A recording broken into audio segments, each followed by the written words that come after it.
Welcome to the Modern Day Cottage. Today we have a sourdough popover recipe, as well as sharing some of our cottage garden ideas and tips that we are doing this season. Today Ruby Ann and I canned up some apple juice, and the reason why we have done this is because this fall season is going to look much different for us. We're going to be putting out blog posts and editing lots of video and content for you guys. So we love our mulled cider recipe, and we know that we're not going to have time to juice the apple juice. So we're going to can up some apple juice that I found on Azuri Standard. They had some frozen fresh apple juice that you could buy by the gallon. We bought 4 gallons of it, and we are going to can 16 quarts of fresh apple juice to make our mulled cider recipe this fall and winter season.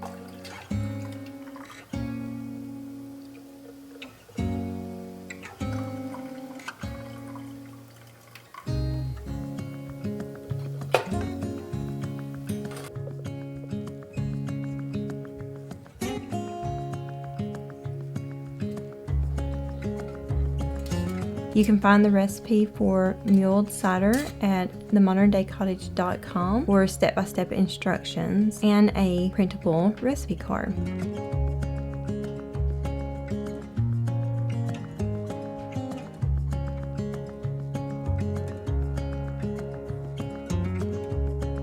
Ruby Ann and I have been canning since she was 3 years old, so she is not new to this, although she has not been physically where the heat source is until her teen years. But she would help me prep for all of the canning season, from stringing beans to cutting up strawberries to washing strawberries. She enjoys canning just as much as I do. We have stayed up until the wee hour of the mornings with pressure canning. That is a job, but this water bath canning is so simple and easy to do with precautions and using the right tools.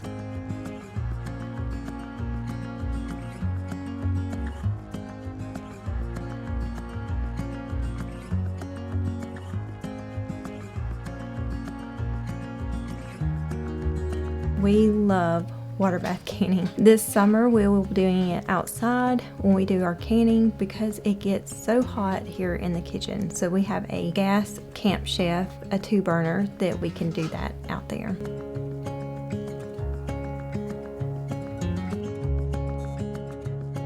We are going to be planting our winter squash in our beloved winter squash bed that we're going to prep today.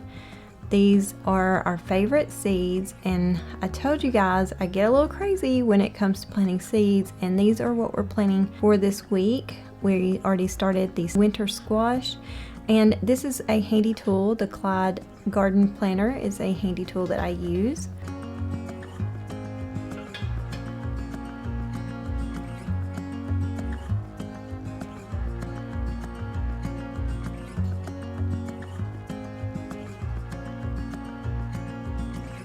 The apple juice processed for 10 minutes, and we are going to take it out. You turn the heat off and you let it rest in the canner for 5 minutes, and then you take it out.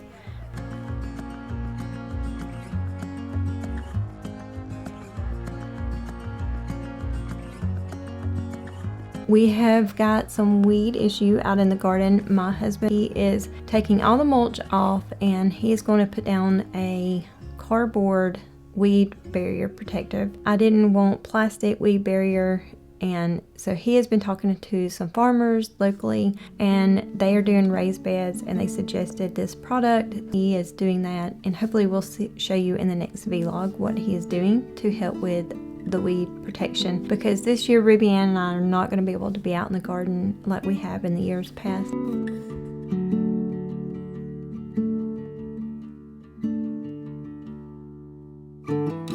These are the biddies that we rescued from the clutch of eggs that were abandoned, and I was able to hatch 4 of them out of the, I don't know how many was left, but I was able to hatch these 4. This one's got little fluffy cheeks. It's got some Americana in it, so it's probably going to be an Easter egger, as well as the one Ruby Ann is holding. We are in love with the baby chickens. They absolutely bring us so much joy, and we love them when they get big too. We name them all, of course.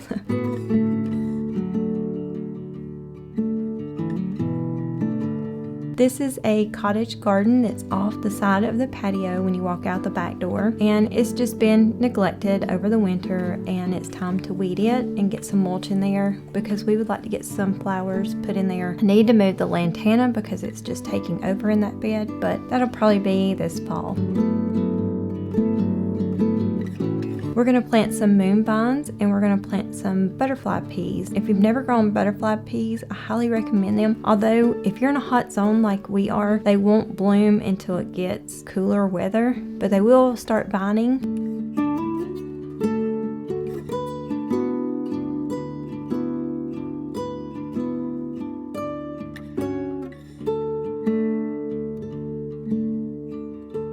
You can save the blossoms and make some really vibrant blue water tea and use them for cooking. It's just a natural colorant that you can grow in your garden, but the blossoms are absolutely beautiful. I took pictures of them last year. Maybe I can find some pictures. They were absolutely gorgeous, but again, they didn't bloom crazy until it got cooler weather.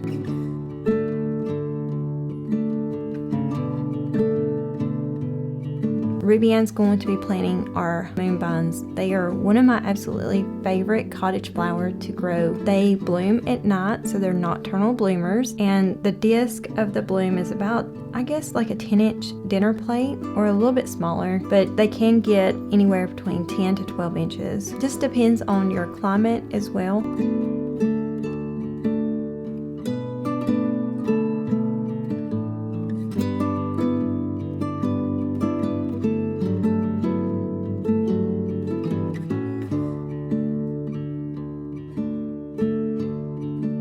We've got to weed the bed in front of the patio as well. This bed held the Mexican sunflower last year that actually brought in more pollinators than our beehive did.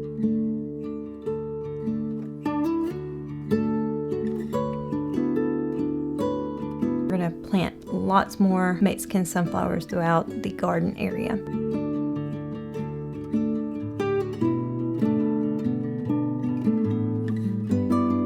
We're making a calcium solution. So how you do this is we grind up the eggshells that we save when we're making eggs, and we let them dry, and then we grind them up in a blender, and then after you've blended them up, you pour in apple cider vinegar and you let it set for about 4 weeks, and then you strain this off and you use it as a foliar spray on your calcium loving plants like your nightshade plants, your tomatoes, your eggplants, your bell peppers, your peppers, and it helps replenish that calcium. It's basically a natural blossom and rot spray is what it is. Now we are getting the winter squash bed prepped. This is one of my favorite beds. We have to move it way across the whole other side of the yard because the vines get crazy long and they take over the whole area where they're grown. So that's going to be specific to the winter squash bed. And Ruby Ann is going to write our markers for us, and we're going to plant pumpkins.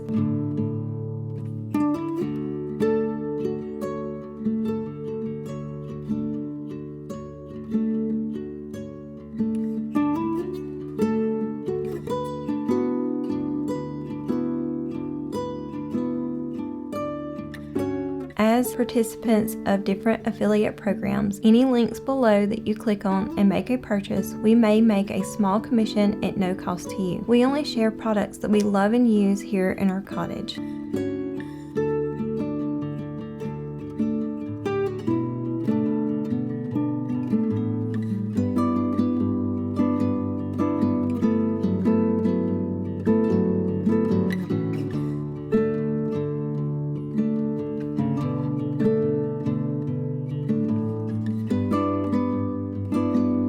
We have tons more to plant. You've seen that earlier. I think it's just me. I get seed crazy when the catalogs come in. I love botanical interest. I love Baker Creek seeds.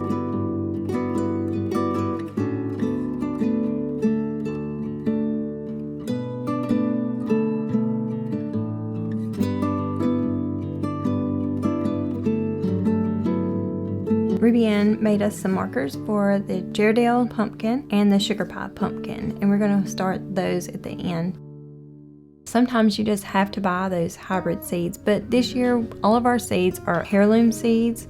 We don't have any hybrid seeds this year. In the years past, I've done really well with the heirloom seeds, but as far as like canning, doing, a big production off of that plant, I've had to use the hybrid plants. Not the GMO plants, but the hybrid plants that, you cannot save the seeds from year to year, but they do produce a lot more than some of the heirloom seeds. Now these pumpkins, they produce like crazy in this heat. We got 20 pumpkins off of 3 vines last year, and that's really, really good for this area and for this heat load that we get, as well as the fungus and from the humidity that we get.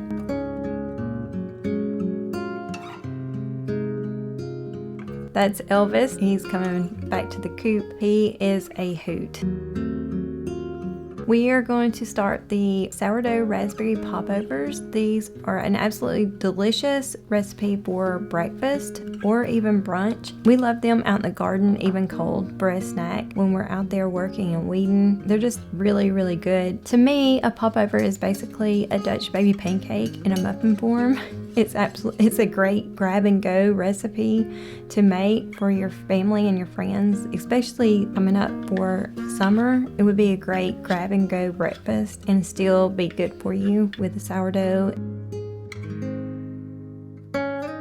A cup of all-purpose flour, or you could use freshly ground whole wheat flour, and you're going to do milk, eggs, flour, salt, and sourdough starter. And then after you fill the cups that are preheated, the tip here is everything needs to be room temperature, and you need to butter the popover tins really well. You can use a muffin tin, but they're not going to get as high and they're not going to rise as high, but you can probably make them in a muffin tin.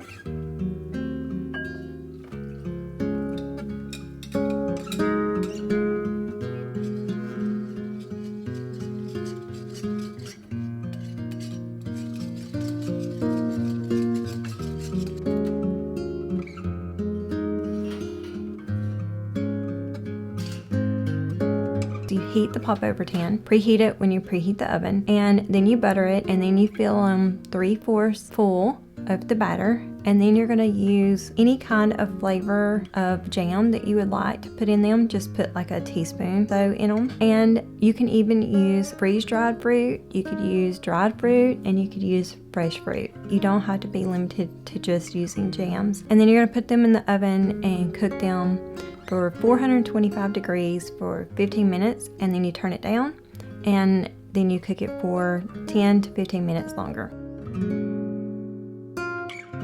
I hope you get to try them this spring season, and please give us a comment below if you do try them, and if you find any suggestions or need any questions answered, we would love to answer you in the comments below.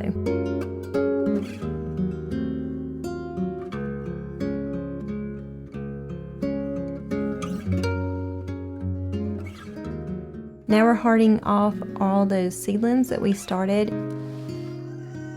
Some of them didn't come up, but some of them did, so we're just going to roll with it. With whatever we were blessed with, that's what we're going to plant this year. And so we've got some Anaheim peppers, some shishito peppers, a lot of cherry tomatoes, different sunrise gold, sweet 100, blueberry cream, and we've got a few herbs that did come up. I've got one little sage plant that came up. I'm really excited about it. I hope it does really well. And we got some basil, and we've got some cottage flowers that came up. And we're going to start also sowing the seeds direct in the garden, all over the garden area too as well.